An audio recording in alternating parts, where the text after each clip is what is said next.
I have two things that I think, especially as we are in this stage of our life, share your joy, communicate your love of the work with others, share rather than teach, motivate rather than lecture, include rather than talk to.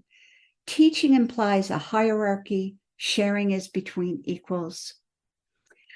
Dare to create yourself anew. Heartbreak, failure, being sidelined, all of these are part of life. It is how we act on these, manage them, learn, move through them, and dare to try again in strengthened position that matters. And I think that is for any of us at any stage of our life, particularly now. Dare to create yourself anew.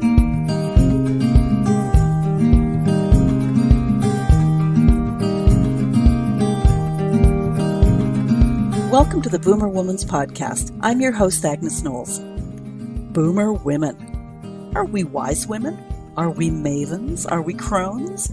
Hell yeah. And we're also still curious, fun-loving, interesting, the list goes on. This podcast is for you. My guests are folk who have a message for our demographic. And if you want to hear a specific message, let me know and I'll find the guests. This podcast is also a conversation. We women know its value, we know how to do it, and we must perpetuate the art form. I try and let my guests have the greater say, and usually we fit in a good laugh or two. Listen in now to today's guest.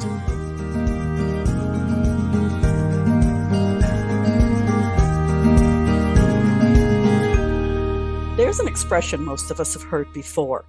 What you see is what you get. Online here, you might know it as WYSIWYG. Online here, that might be true. When it comes to people, it rarely is.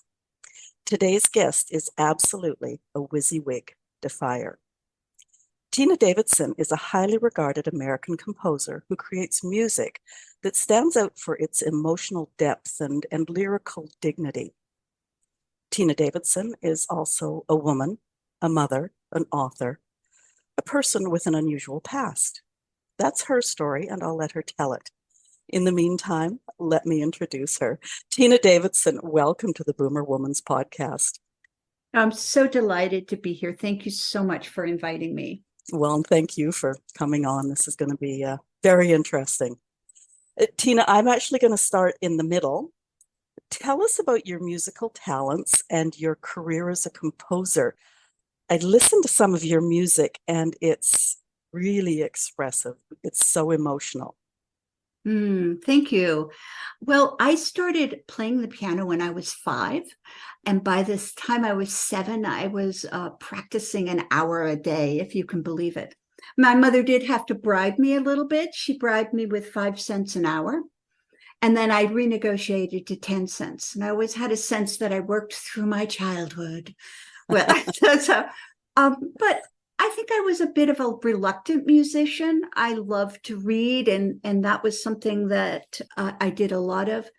Although when I look back on it now, I think both reading and making music and being involved in music was a very safe place for me. It was sort of like I could wrap myself in that world and kind of hide out. So I think that there was some deep personal needs for going into music. But when I studied in high school, I studied music, and then I took a year abroad before college and studied at conservatories. And so I came to college really a pretty good pianist, but I never thought about composing. I had actually never heard any music written by women composers. And in a funny way, when you don't have an example and a role model, an example in front of you, sometimes it's hard to imagine what is not there. So, or imagine what could be there if it was there, but there was no role model for me. So I started to compose extremely reluctantly. But after taking this course for about 3 months, it suddenly was an obsession. It's all I wanted to do was to compose music.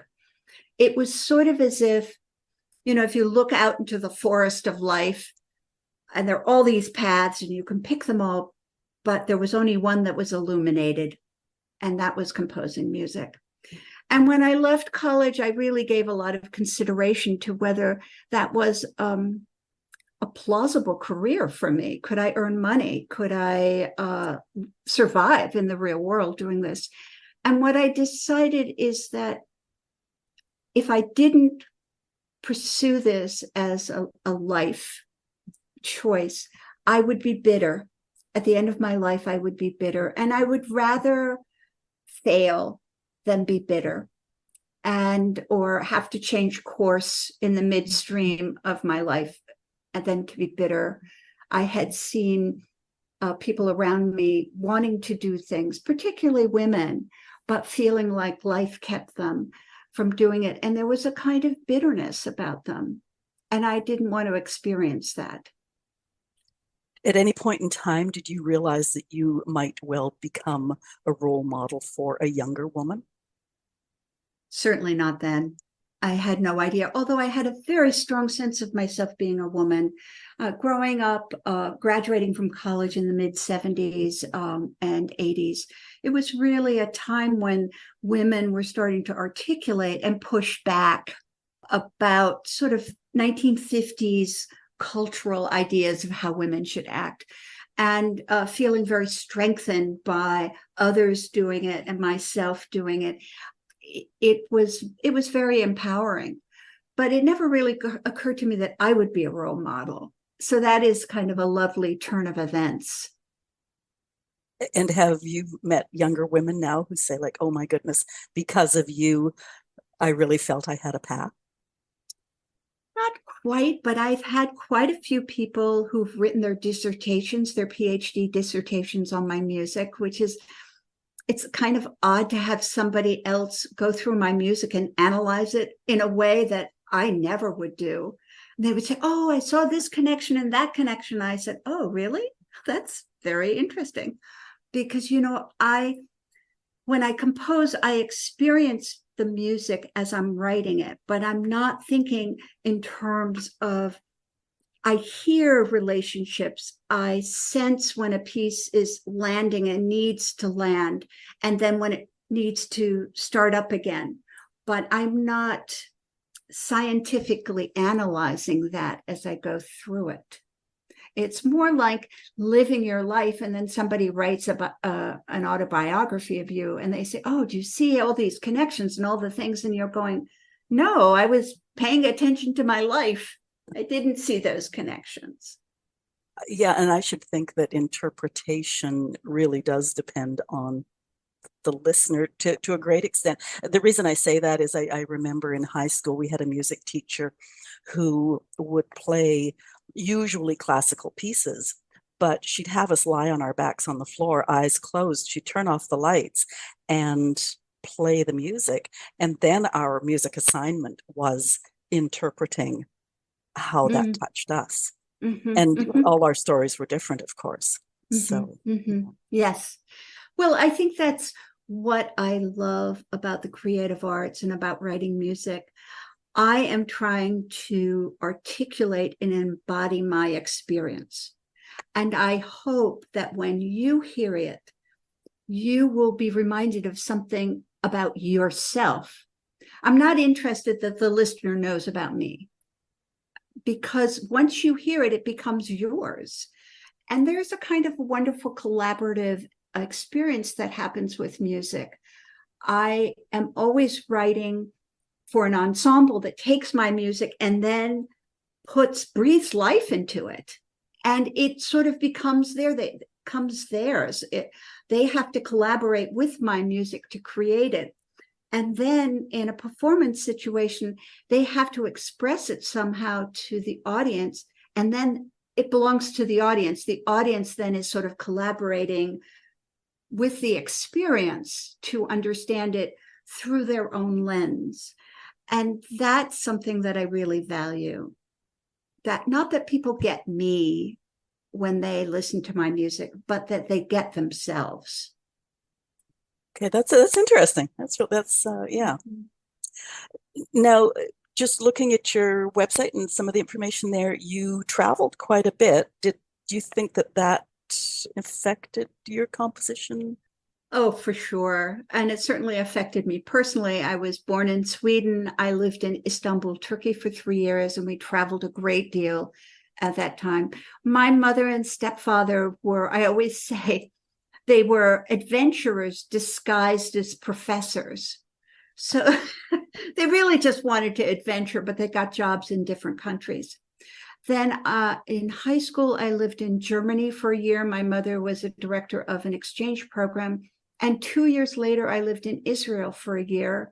She was a director of another exchange program. So I had these 2 amazing years where I lived in Germany, and then I lived in Israel. And of course, as an American, I had gone through high school and, they hadn't really taught much about World War II, except sort of, there was World War II, but I really didn't understand the conflicts at all. And then when I was in my last year of high school, my parents were down in Santiago, Chile, and they lived down there for a year and a half. And I was in college, so I visited and spent, several weeks down there, although I didn't live there. And then I have to say in my adult life that I feel like I've sort of been trying to explore the United States rather than Europe. And I have a great love for this country and the beauty of the country. Well, and I'm in Canada, and I think both countries embrace so many other cultures that you probably don't need to go too far afield to experience it.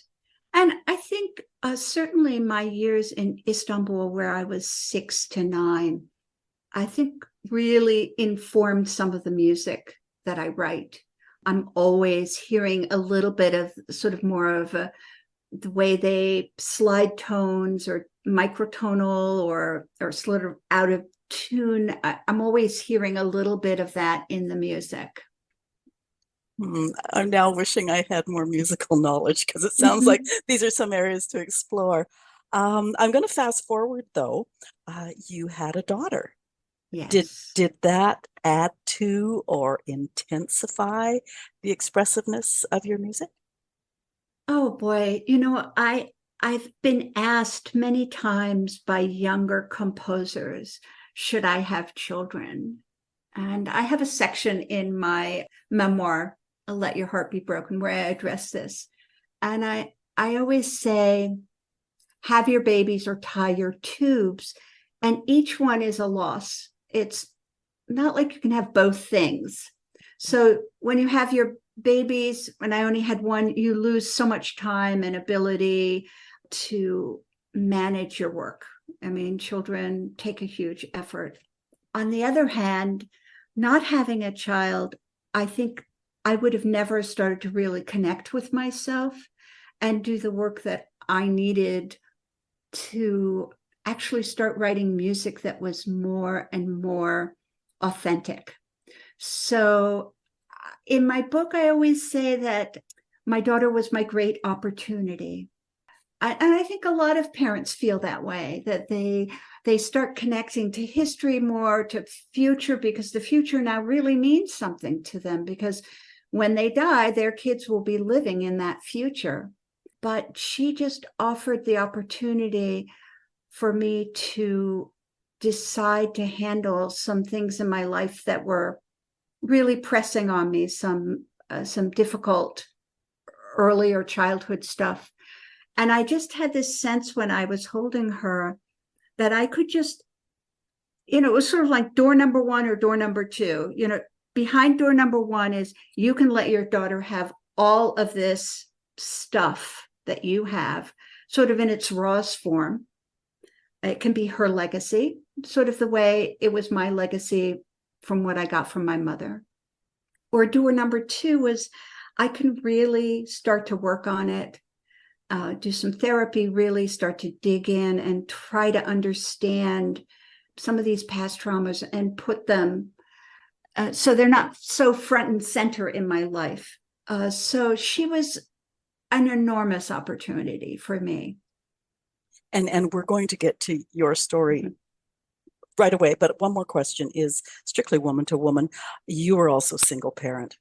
Yes. How did that work?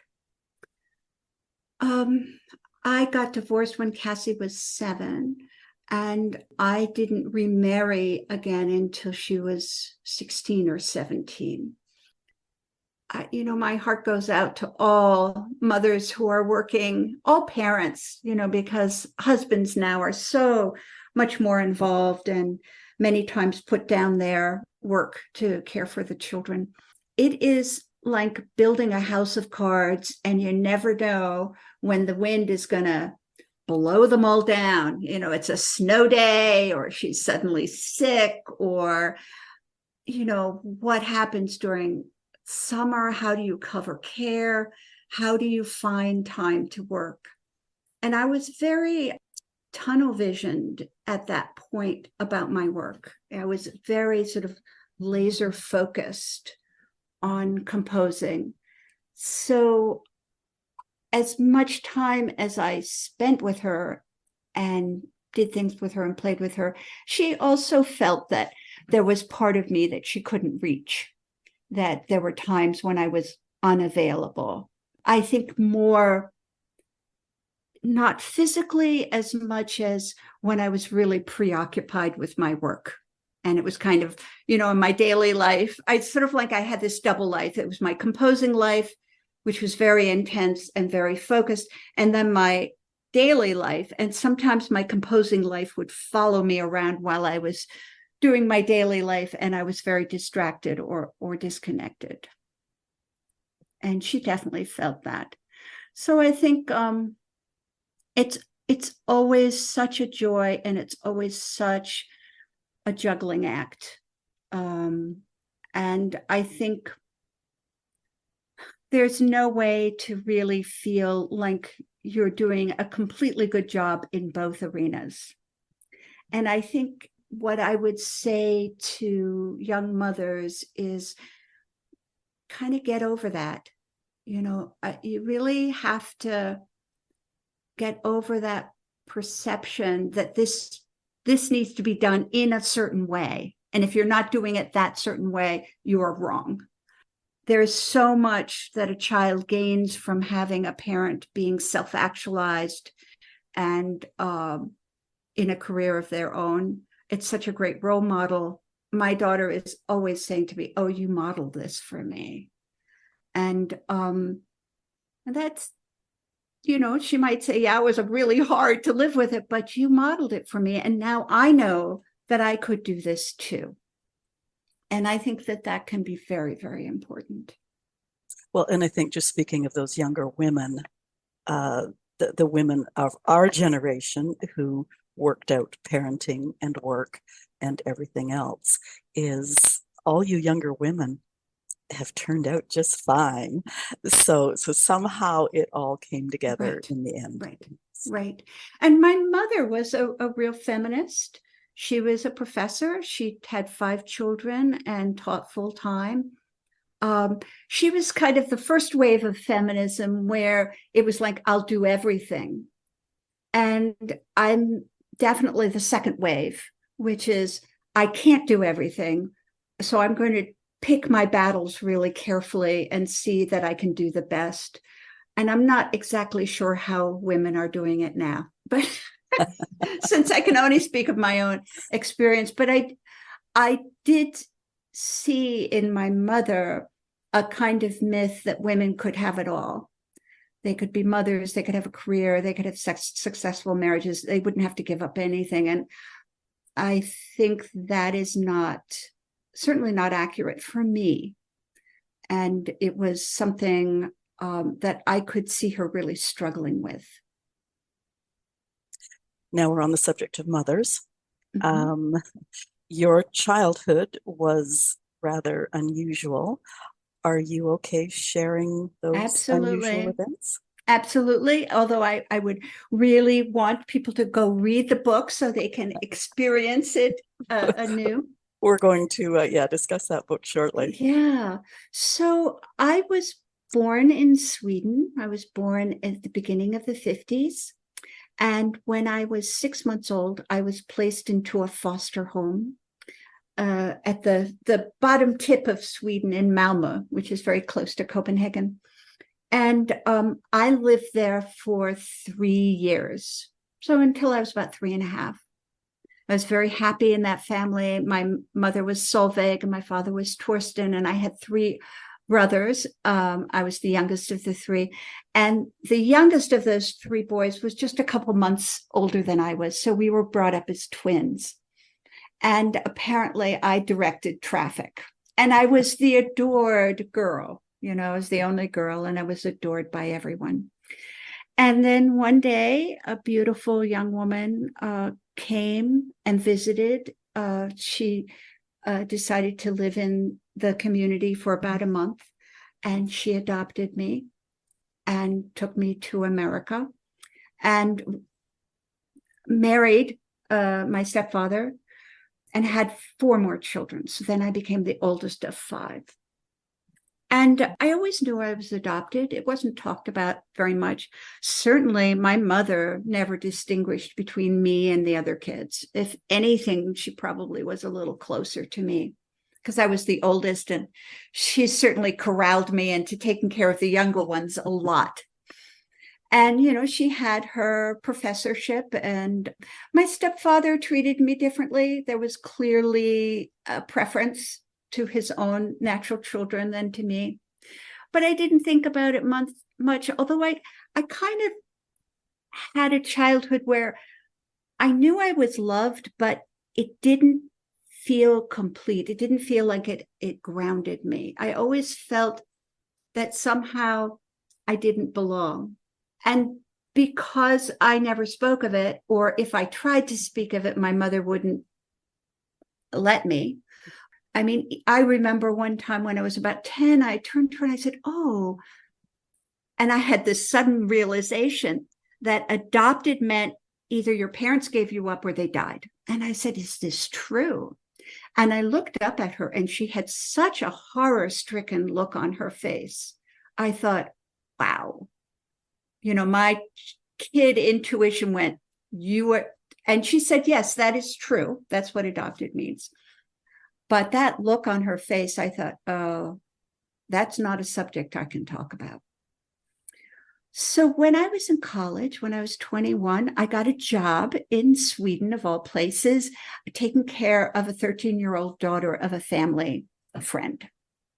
I was there all summer. And right at the end, I thought, oh, maybe I'll go to the adoption agency and find out who my parents are. I had thought, oh, maybe I'm Swedish, who knows? So I called up the Swedish adoption agency because my mother had told me I was adopted through the Swedish adoption agency. And they said, oh no, they never would have allowed a Swedish national to be adopted by someone outside of the country. They did not allow for their children to be taken out of the country. They wanted to keep them safe in Sweden. They said, but call us back. I know you're about to leave on your flight, but call us back, just before you leave, and maybe we have information. So I called them back, and they said, oh, thank God you called back. We never thought we'd find stuff, but come down right away. We have information for you. And so I went down, and she was reading this letter to me. And finally she said, your adopted mother is your birth mother.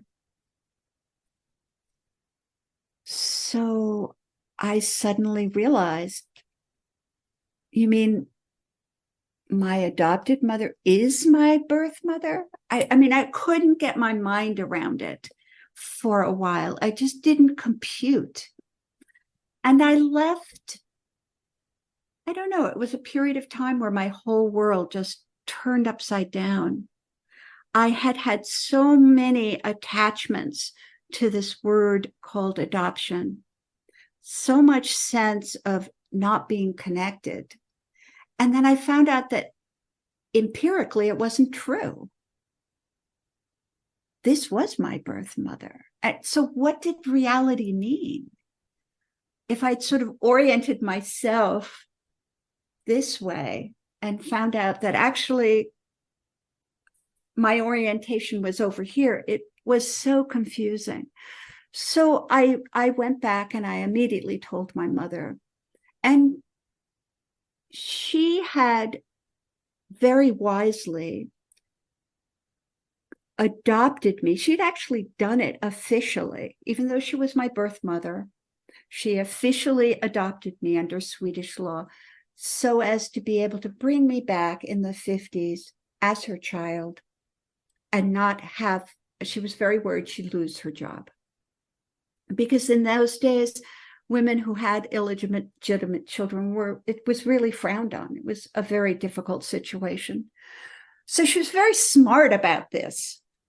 But then she kept it a secret. She didn't tell her husband. She didn't tell her mother. She told no one. And I think because she had kept it such a secret, she started to get more and more paranoid about it, more and more worried that this would ruin her life. This would change everything.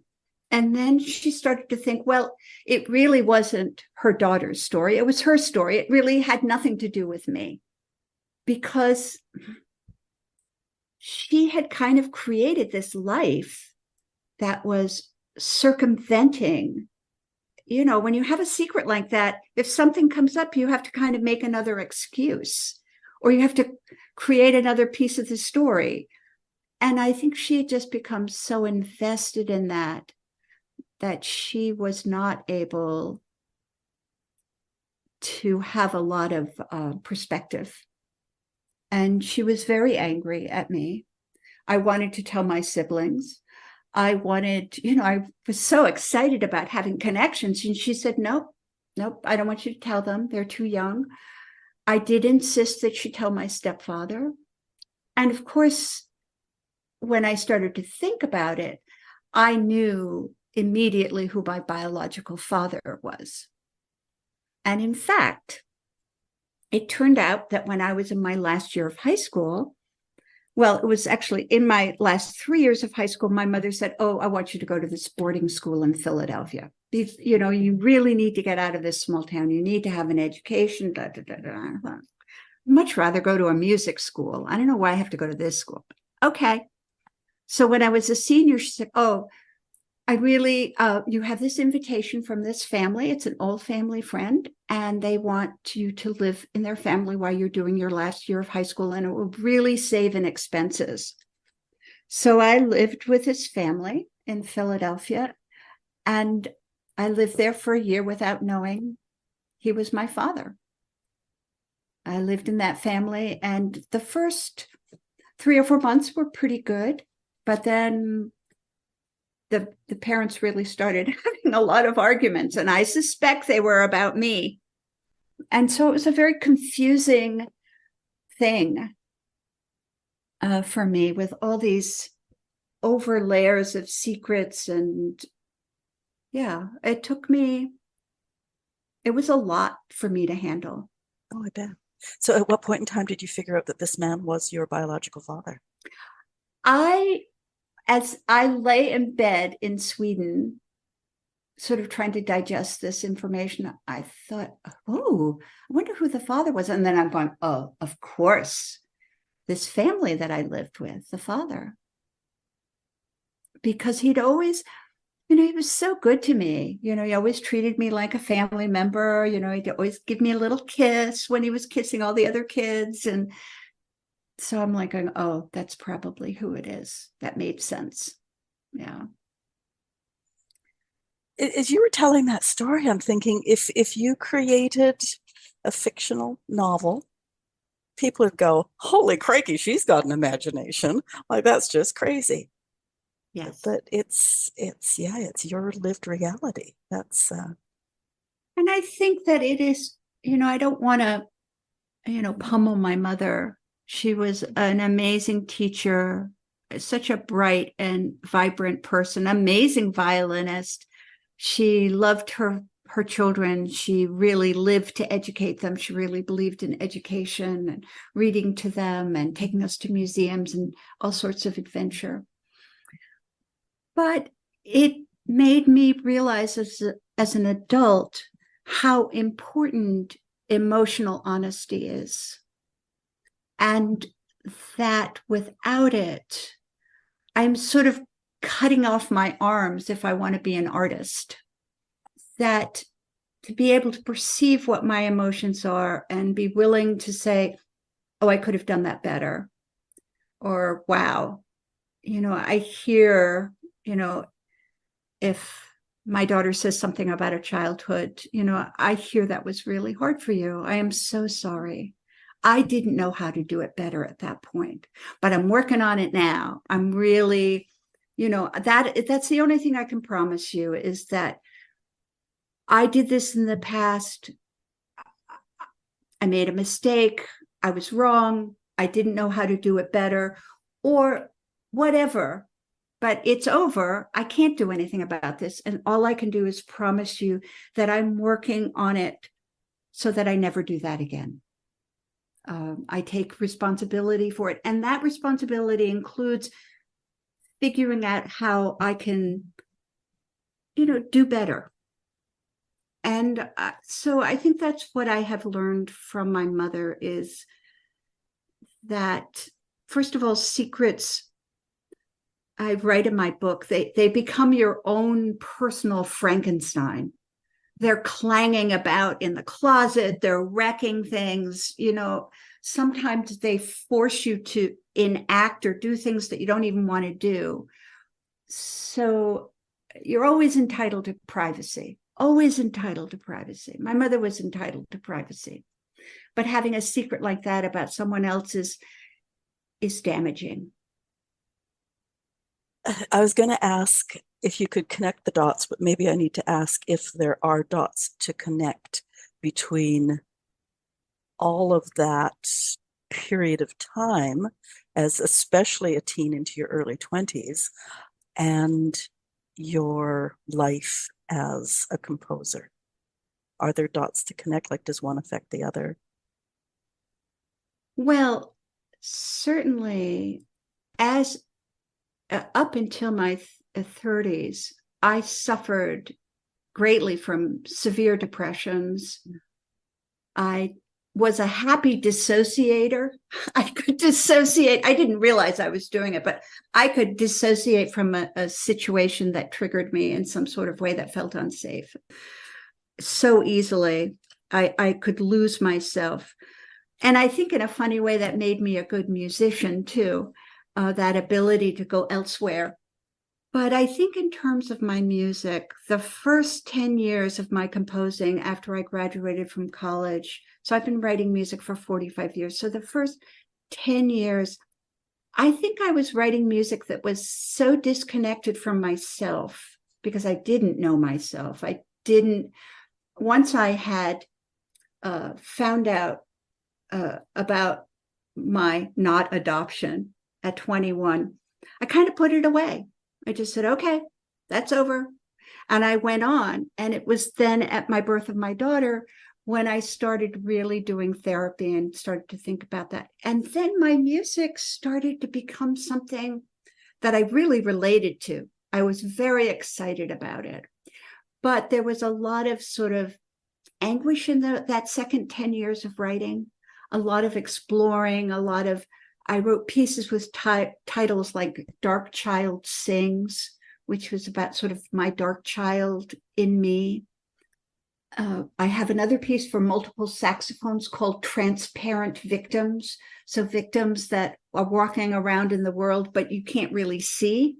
And then in my third decade of writing music, I really had to decide artistically if what allowed me to compose was this darkness, or if I could give it up and write about things that was more positive. So in a way, you could almost say that that I had a kind of an addiction to depression, or maybe slightly addiction to drama or to trauma, that I think in the healing process, there's a wonderful quote, and I don't know, I think Stephen Levine said it, that illness is a great teacher, but like all great teachers, you have to let them go. So this trauma was a great teacher for me, but I think in my in my late 30s and 40s, I had to decide whether I was going to keep myself in that grasp or move away from it. And that was kind of a scary thing for me to do, because maybe depression and trauma was my creative muse, who knew? But what happened in that process is I was able to start looking at writing music about things that were outside of myself. And what I was really interested in was a larger spiritual connection with the world, a larger attachment to the world, a larger attachment to things that I didn't know about. And I started to write pieces. One of the titles of a string quartet is called "It Is My Heart Singing." And then I wrote another piece called "Delight of Angels." So I was pushing that boundary into things that I didn't know about, that I wanted to know about. And what I love about my music is I always feel that I am throwing all of me into the music and that I am informing the music. But there's so many times when the music stops me and teaches me something about myself that I didn't know. And there is something wonderful about that kind of reciprocal relationship. As you started that explanation, I was thinking that it was almost like two parallel universes. Mm-hmm. But then it sounds like both universes almost hit the ice, and you were just in and out and all over the place and roundabout, and like just always sliding, perhaps, for lack of a better term, in between or amongst the two worlds, put it that way. Yes. So I'm and so that's for the last 20-25 years, that's sort of where my direction in my music is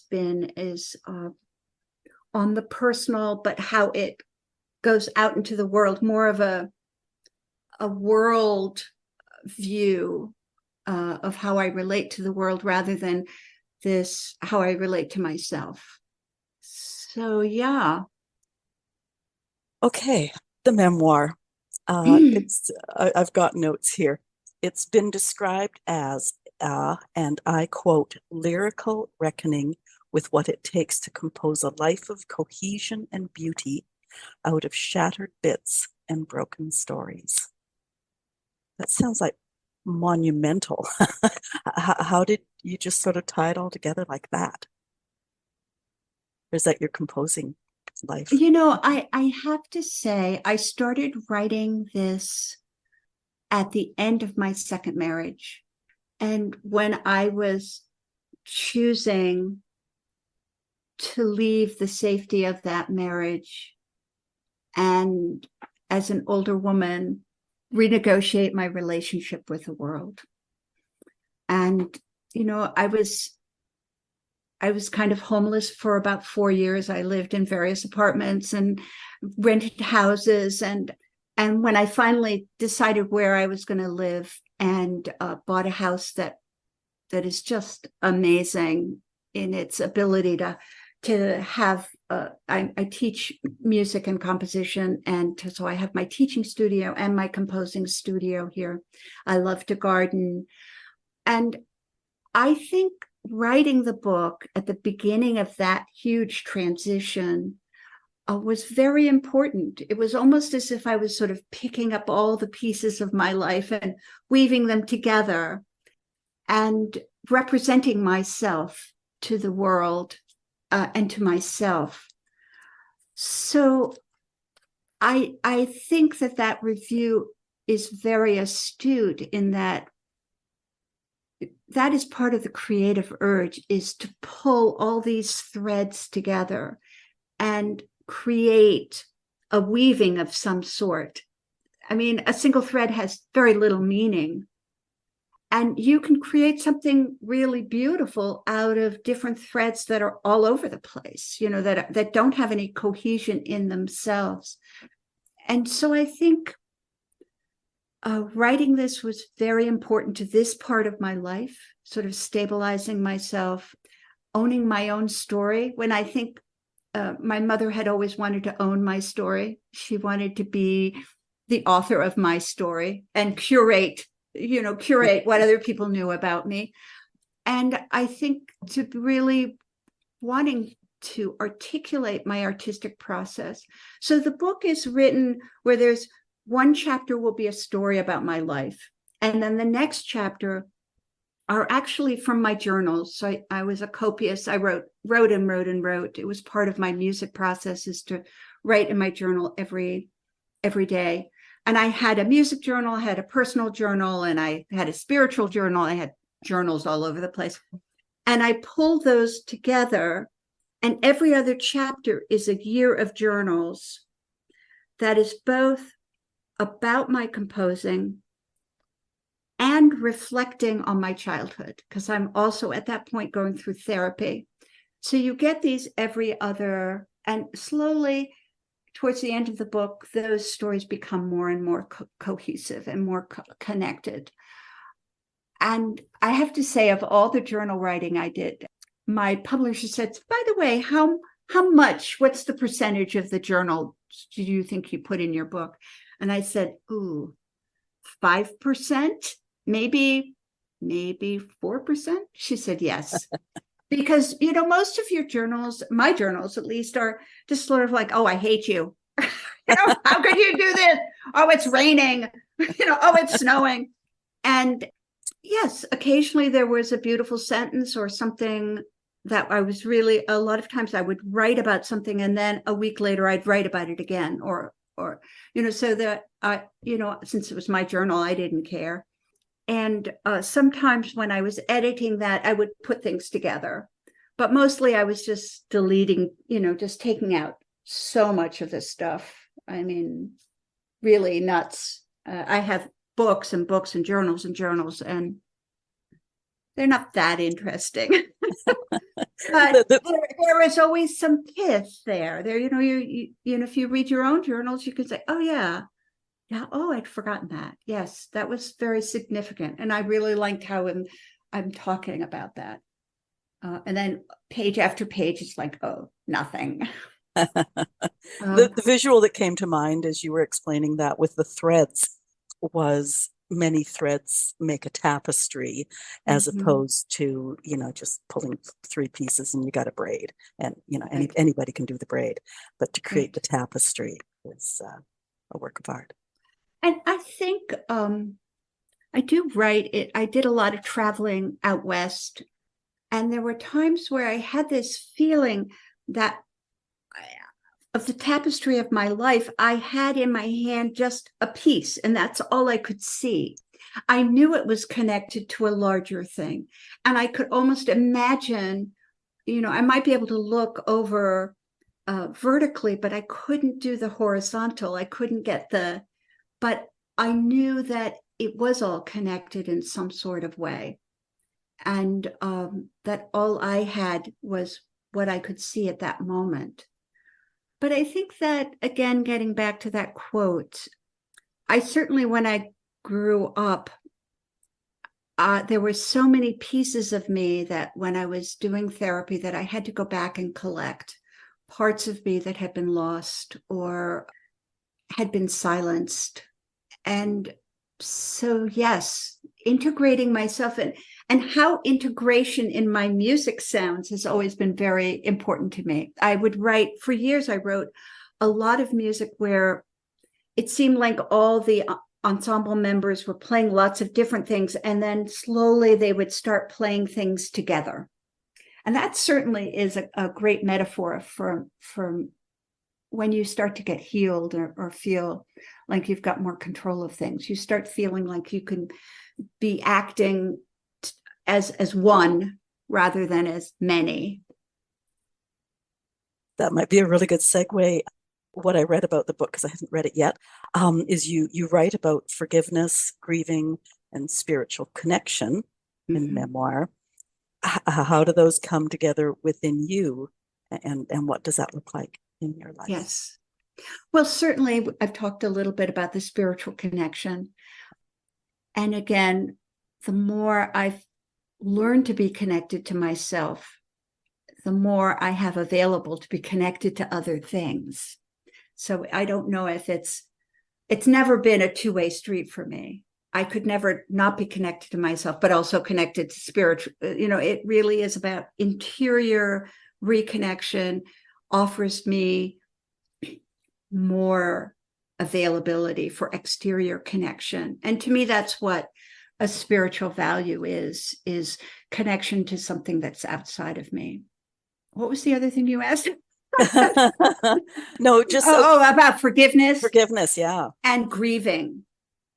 The book used to be called Grief's Grace, because I always felt that as I journeyed through a lot of my childhood stuff, I had to grieve.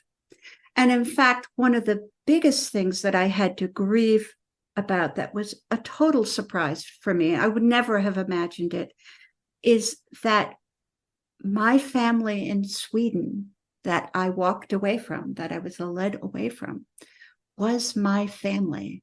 For 3 years, it was my entire existence as far as I knew. And walking away was as if they all died in a terrible, fiery car crash, and they were gone. And there was nothing left of them. And I didn't have the language as a 3.5-year-old. And my mother certainly didn't want me to remember Sweden. So I never had any chance to process that. So when I started to uncover the emotional depth of my adoption when my daughter was born, and of course, that's what kids do to you. They wake up the little kid in you. I was confronted and just so surprised about how much grief I had for the loss of my Swedish mother, for the loss of Solveig. And it just opened up tears for me. I just wept, and I wept for years. I wept at that loss. And I went back. I took my daughter back to Sweden when she was 3.5. It was a great way for me to see, what does a 3.5-year-old look like? What do they understand? How do they speak? And really at 3.5, they're pretty evolved. They can talk and they can relate. So, and then when she was 10, we went back and we lived in Sweden for about 4 or 5 weeks, and very close to my foster family. Unfortunately, when I started this journey to be reconnected with them, my foster mother had just died. So it was sort of, I felt I had been 30 years without her and just missed her by months. And that was very painful. So the act of grieving and getting through your grief, and that's partly what the title is about, Let Your Heart Be Broken. It's about allowing the heartbreak that we all have.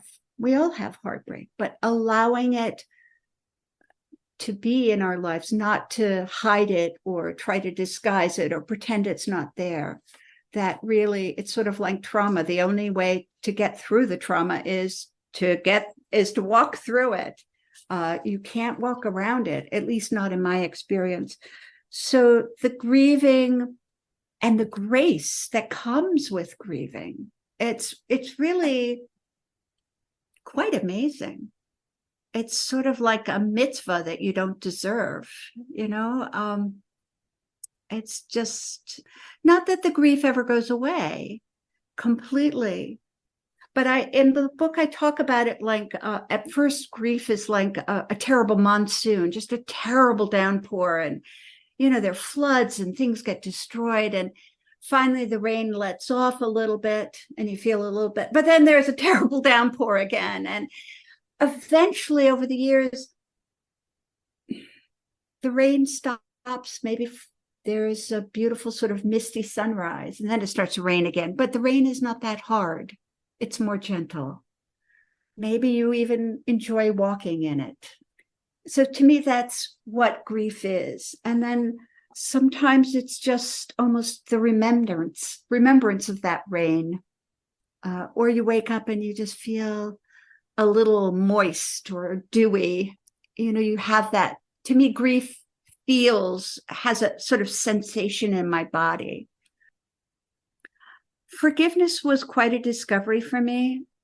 I didn't come to it happily, or I came to it reluctantly, let's put it that way.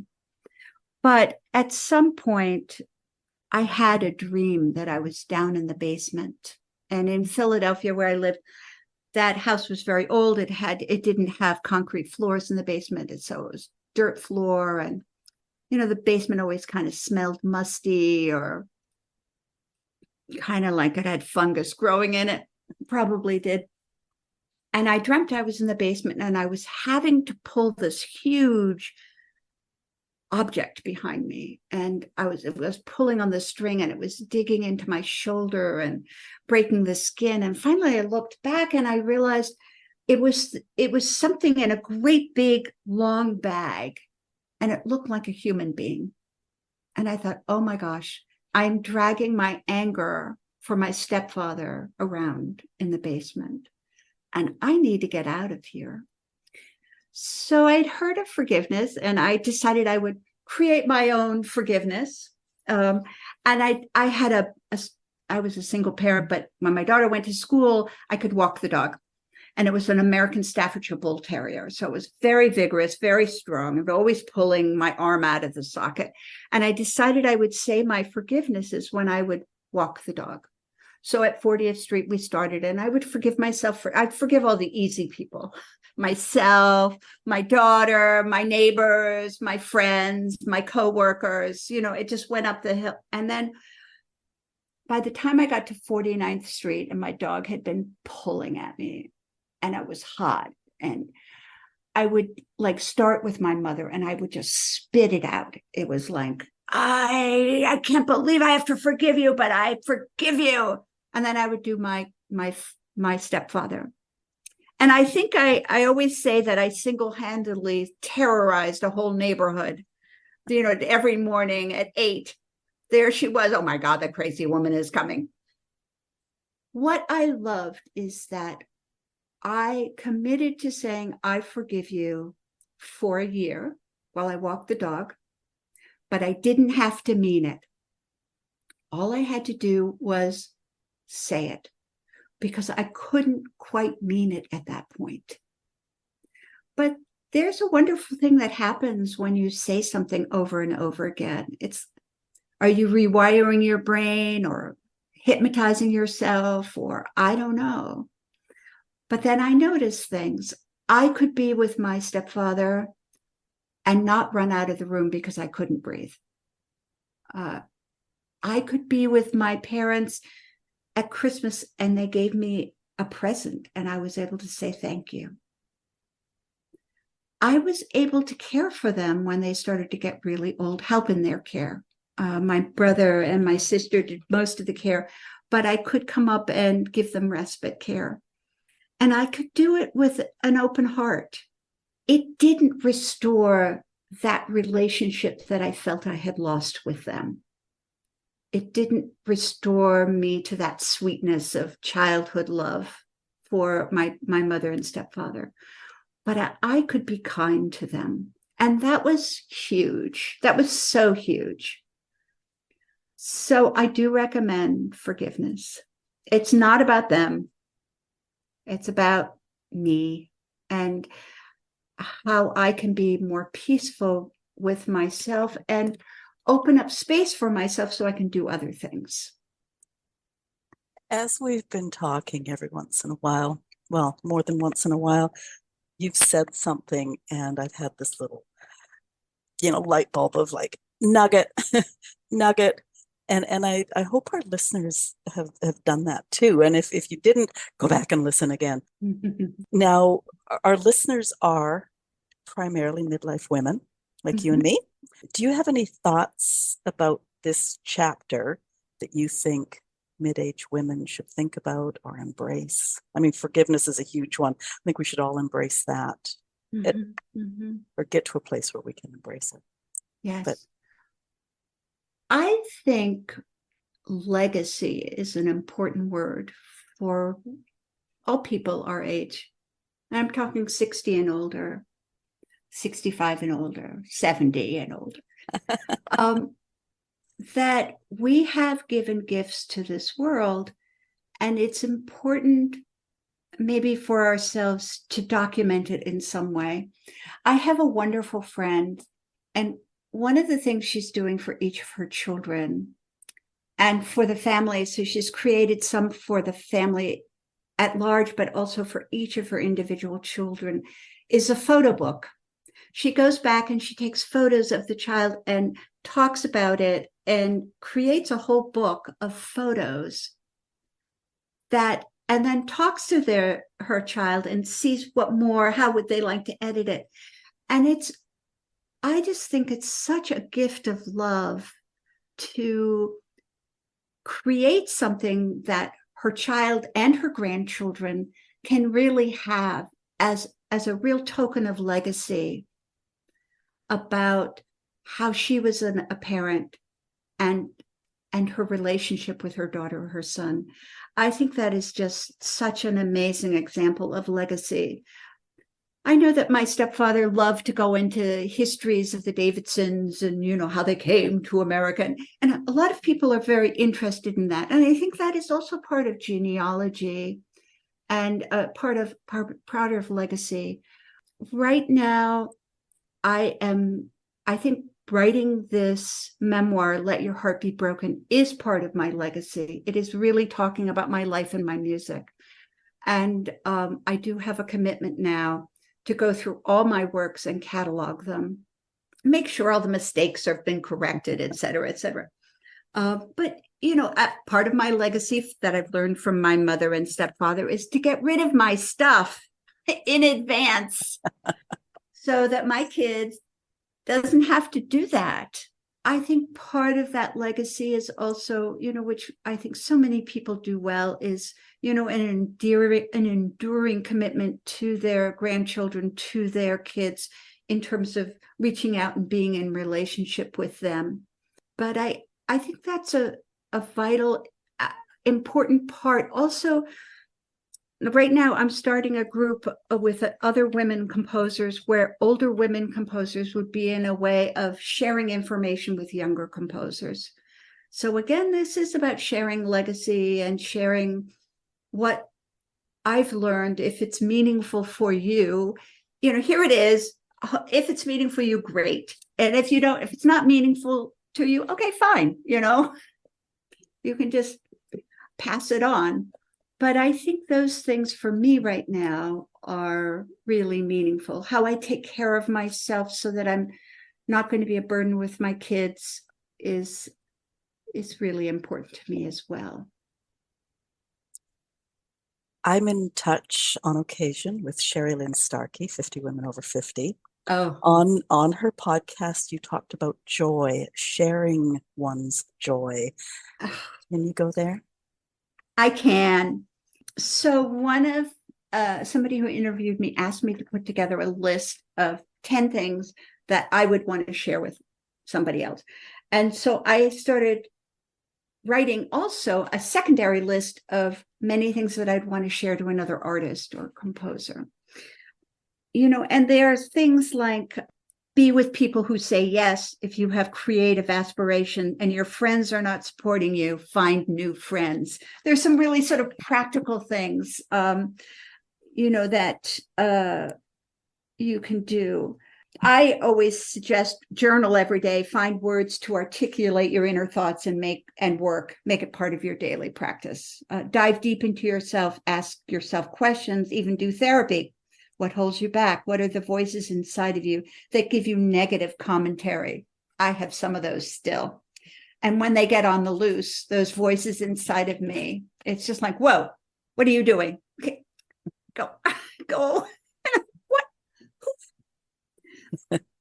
So I have two things that I think, especially as we are in this stage of our life, when I shared with her and her wonderful podcast, share your joy, communicate your love of the work with others, share rather than teach, motivate rather than lecture, include rather than talk to.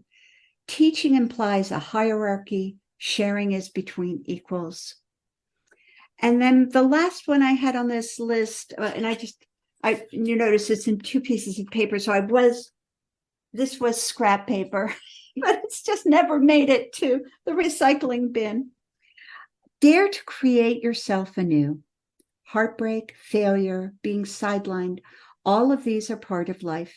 It is how we act on these, manage them, learn, move through them, and dare to try again in strengthened position that matters. And I think that is for any of us at any stage of our life, particularly now. Dare to create yourself anew. Life can be difficult. It happens to all of us. And my experience is it's been far better to go through the difficult process of dealing with it than to avoid it.